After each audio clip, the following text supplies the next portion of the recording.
Izin Pak, izin teman-teman, perkenalkan kami dari kelompok 2. Izin untuk melontarkan hasil materi makalah kami yang berjudul Teknik Mengelola Kelas. Untuk materi yang pertama akan dipaparkan oleh rekan saya, Grace.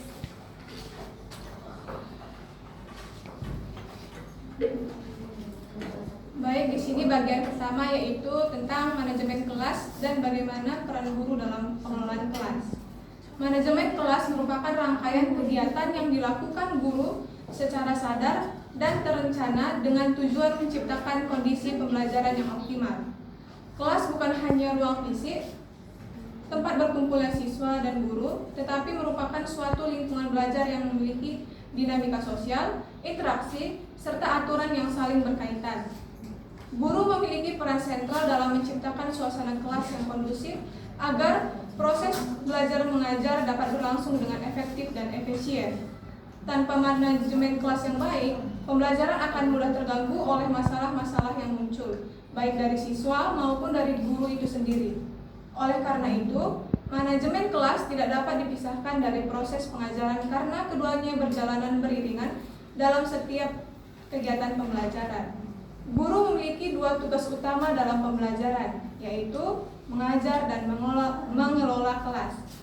Pertama, kegiatan mengajar mencakup seluruh usaha guru dalam membantu siswa mencapai tujuan pembelajaran, seperti menyusun rencana pembelajaran, menyajikan materi, mengajukan pertanyaan, melakukan evaluasi, dan memberikan umpan balik. Kedua, guru harus mampu mengelola kelas dengan cara menciptakan serta mempertahankan suasana belajar yang nyaman, tertib, dan efektif. Dalam praktik sehari-hari, kedua tugas ini tidak dapat dipisahkan. Guru mengajar sambil mengelola kelas dan mengelola kelas sambil mengajar. Seorang guru yang baik harus mampu menyesuaikan gaya mengajarnya dengan kondisi kelas, karakter siswa, dan situasi yang sedang terjadi. Dengan demikian, keberhasilan pembelajaran di kelas sangat bergantung pada keterampilan guru dalam menjalankan kedua peran tersebut secara seimbang. Materi selanjutnya akan dijelaskan oleh teman kami Lilis.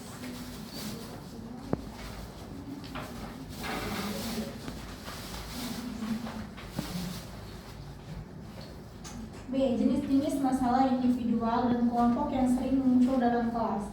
Secara umum, masalah dalam pengelolaan kelas dapat dibagi menjadi dua jenis, yaitu masalah individual dan masalah kelompok. Keduanya seringkali muncul bersamaan dan sulit dipisahkan, karena setiap individu adalah bagian dari kelompok, dan dinamika kelompok dipengaruhi oleh perilaku individu. Namun, memahami perbedaan keduanya akan membantu guru menentukan pendekatan yang lebih tepat dan menyelesaikan masalah. Yang pertama, masalah individual. Masalah individual berkaitan dengan perilaku siswa secara personal yang menyimpang dari norma kelas. Pada dasarnya, setiap individu memiliki kebutuhan untuk merasa dihargai dan memiliki peran dalam lingkungan sosialnya. Ketika kebutuhan ini tidak terpenuhi, siswa akan menunjukkan perilaku yang mengganggu. Terdapat 4 jenis perilaku individual yang secara muncul, yaitu A. Perilaku mencari perhatian, yaitu siswa yang bertingkah laku untuk menarik perhatian orang lain, baik secara aktif seperti melawak dan membuat keributan, maupun secara pasif seperti bermalas-malasan. B. Perilaku mencari kekuasaan, yaitu siswa yang ingin mendominasi atau menantang otoritas guru sehingga tampak keras kepala dan tidak mau bekerja. C. Perilaku menuntut balas, yaitu siswa yang merasa frustasi dan menyakiti orang lain sebagai bentuk pelampiasan emosi. Dan yang terakhir, D.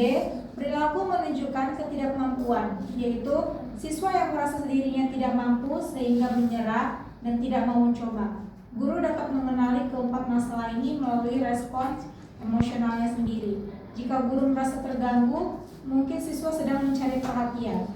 Jika merasa terancam, siswa mungkin mencari kekuasaan. Jika merasa disakiti, siswa mungkin menuntut balas. Dan jika merasa tidak tahu harus berbuat apa, siswa mungkin sedang menunjukkan ketidakmampuan. Yang kedua, masalah kelompok. Masalah kelompok muncul ketika dinamika sosial dalam kelas tidak berjalan sebagaimana mestinya. Beberapa masalah kelompok yang sering terjadi antara lain kurangnya kekompakan antar siswa sehingga kerjasama sulit terbentuk, ketidakmampuan mengikuti aturan kelas yang telah disepakati. Yang ketiga, munculnya reaksi negatif seperti mengejek atau menolak teman tertentu. Yang keempat, adanya penerimaan terhadap perilaku menyimpang, misalnya kelompok membiarkan kenakalan atau bullying. Yang kelima, aktivitas kelompok yang stagnan atau hanya meniru tanpa kreativitas. Ketiadaan semangat dan aksi protes terhadap kegiatan pembelajaran, serta yang terakhir, ketidakmampuan menyesuaikan diri dengan perubahan seperti pergantian guru atau aturan baru. Masalah kelompok seringkali berdampak lebih besar dibanding masalah individual karena memengaruhi suasana kelas secara keseluruhan. Oleh karena itu, guru harus mampu membangun interaksi positif, menciptakan aturan yang jelas, dan menumbuhkan rasa memiliki terhadap kelas sebagai satu komunitas belajar. Materi selanjutnya akan dibacakan dengan saya, Septi. Oke, materi yang ketiga ialah kompetensi guru dalam menangani masalah kelasnya, di mana untuk menciptakan pembelajaran yang efektif, guru harus mampu mengatasi berbagai masalah yang muncul dalam kelas. Guru dituntut memiliki kemampuan untuk mengenali jenis masalah yang terjadi, baik yang bersifat individual maupun kelompok. Selain itu, guru juga harus memahami pendekatan yang tepat untuk setiap jenis masalah, serta mampu memilih teknik penanganan yang sesuai. Kemampuan analisis ini sangat penting karena jika masalah kelas tidak ditangani dengan baik, suasana kelas belajar akan terganggu dan tujuan pembelajaran akan tersulit tercapai. Materi selanjutnya, teknik mengelola kelas secara efektif, yang dimana untuk mengatasi berbagai masalah kelas, guru dapat menggunakan beberapa teknik pengelolaan kelas.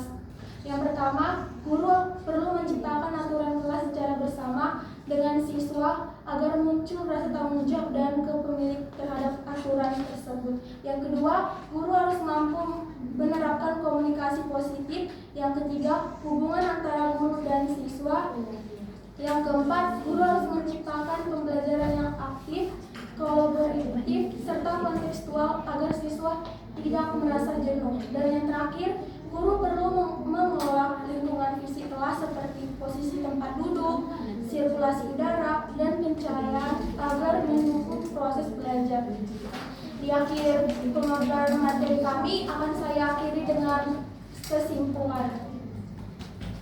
Yang dimana kesimpulan materi hari ini ialah manajemen kelas merupakan kunci keberhasilan dalam proses pembelajaran. Guru tidak hanya bertugas menyampaikan materi, tetapi juga sebagai pengelola kelas yang harus mampu menciptakan suasana belajar yang positif, tertib, dan kondusif. Sekian presentasi kami pada siang hari ini. Terima kasih.